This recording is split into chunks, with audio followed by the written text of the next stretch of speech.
संततधार पडणारा पाऊस, त्यामुळे निर्माण होणारी दलदल आणि चिखल यातही गेले 3 दिवस जोमाने काम करत मोठमोठे दगड आणि माती बाजूला करत अणुस्कुरा घाटातील वाहतूक सुरू करण्यात सार्वजनिक बांधकाम विभागाला अखेर तिसऱ्या दिवशी यश आलं. सायंकाळी 5:30 वाजता पूर्ण दरड हटवून रस्ता मोकळा करून वाहतूक सुरू करण्यात आल्याची माहिती सार्वजनिक बांधकाम विभागाकडून देण्यात आली आहे. या मार्गावरील वाहतूक पूर्ववत सुरू झाली आहे, त्यामुळे वाहन चालकांना दिलासा मिळालाय. सायंकाळी 5:30 वाजता एकेरी वाहतूक सुरू करण्यात आली असून सायंकाळी उशिरापर्यंत दुहेरी वाहतूकही सुरू केली जाणार असल्याचं बांधकाम विभागाकडून स्पष्ट करण्यात आलं. कोकण परिसराला घाटमाथ्याशी जोडणारा आणि शॉर्टकट मार्ग म्हणून वाहन चालकांच्या पसंतीस उतरलेल्या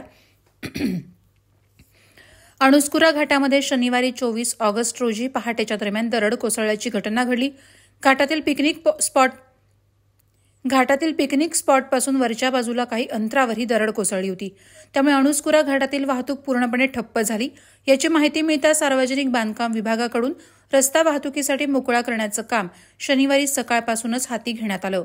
मात्र मातीच्या ढिगाऱ्याखाली मोठमोठ्या असलेल्या दगडांमुळे रस्ता मोकळा करण्याच्या कामामध्ये सातत्यानं व्यत्यय येत होता. त्यातच संततधार पडणारा पाऊस आणि त्यामुळे निर्माण होणारा चिखल, दलदल यामुळे काम करणं अधिकच जिकरीचं होत होतं. जेसीबी आणि 3 डंपरच्या सहाय्याने घाटमार्ग मोकळा करण्याचं सार्वजनिक बांधकाम विभागाकडून प्रयत्न सुरू होते, तर मोठे दगड हटवण्यासाठी ते फोडण्यासाठी मशीनचाही वापर करण्यात आला. मोठे दगड ब्रेकरच्या सहाय्यानं फोडण्यात आले. शनिवारी, रविवारी आणि सोमवारी दिवसभर हे काम सुरू होतं. भर पावसा आणि चिखलातही अधिकारी आणि कर्मचारी हा मार्ग मोकळा व्हावा यासाठी जीवाची बाजी लावून काम करत होते. अखेर सोमवारी सायंकाळी याला यश आलं असून दरड, माती, दगड पूर्णपणे हटवून हा मार्ग वाहतुकीसाठी पूर्ववत करण्यात प्रशासनाला यश आलं. बांधकाम विभागाचे प्रभारी उपअभियंता प्रमोद कांबळे, शाखा अभियंता स्वप्नील बावधनकर, स्थापत्य अभियंता ज्ञानदेव शेटे यांच्यासह कर्मचारी तसंच ठेकेदार उपेंद्र शेटे आणि त्यांचे सर्व कर्मचारी, पोलीस प्रशासन आदींनी यासाठी विशेष परिश्रम घेतले, तर स्थानिकांनीही यासाठी मोलाचं सहकार्य केलं. घाट बंद असल्यामुळे या मार्गावरील वाहन चालकांची मोठी गैरसोय झाली, मात्र त्यांनी देखील मोलाचं सहकार्य केल्याचं बांधकाम विभागाकडून नमूद करण्यात आलं.